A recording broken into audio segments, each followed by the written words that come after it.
അച്ഛനോട് ചില കാര്യങ്ങൾ ചോദിക്കണമെന്നുണ്ടായിരുന്നു. ശ്യാമളപ്പച്ചി അച്ഛനെ കുറിച്ച് ചില കാര്യങ്ങളൊക്കെ ഞങ്ങളോട് പറഞ്ഞിരുന്നു. അതൊക്കെ ശരിയായിരുന്നോ? ശ്യാമള എന്നെ കുറിച്ച് എന്താ പറഞ്ഞേ? കലയമ്മയെ കുറിച്ച് അച്ഛൻ അപ്പച്ചിക്ക് വല്ല മുന്നറിയിപ്പുകളും കൊടുത്തിരുന്നോ? കലാവതി നിങ്ങൾക്കെതിരെ നടത്തുന്ന ഓരോ നീക്കവും ഞാൻ അറിയുന്നുണ്ടായിരുന്നു. അത് അപ്പപ്പോ നിങ്ങളെ അറിയിക്കണമെന്നുണ്ടായിരുന്നു. പക്ഷെ അപ്പോഴേക്കും നിങ്ങൾ എന്നെ ശത്രുപക്ഷത്ത് നിർത്തി കഴിഞ്ഞു.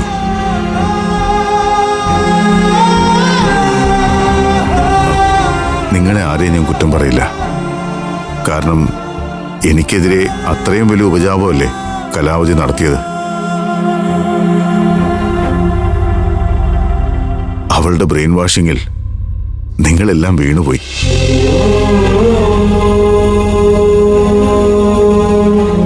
എത്ര വലിയ സത്യമാണെങ്കിലും അത് ഞാൻ വന്ന് പറയുമ്പോൾ നിങ്ങളാരും വിശ്വസിക്കില്ല എന്ന് എനിക്ക് നല്ല ബോധ്യമുണ്ടായിരുന്നു. അതുമാത്രമല്ല, അക്കാലത്ത് നിങ്ങൾ എന്നെ ഈ പടി ചവിട്ടാൻ പോലും അനുവദിച്ചിട്ടില്ല. അപ്പൊ പിന്നെ കലാവതി നിങ്ങൾക്കെതിരെ നടത്തുന്ന നീക്കങ്ങൾ ഞാൻ എങ്ങനെയാ മക്കളെ നിങ്ങളോട് വന്ന് പറയാ?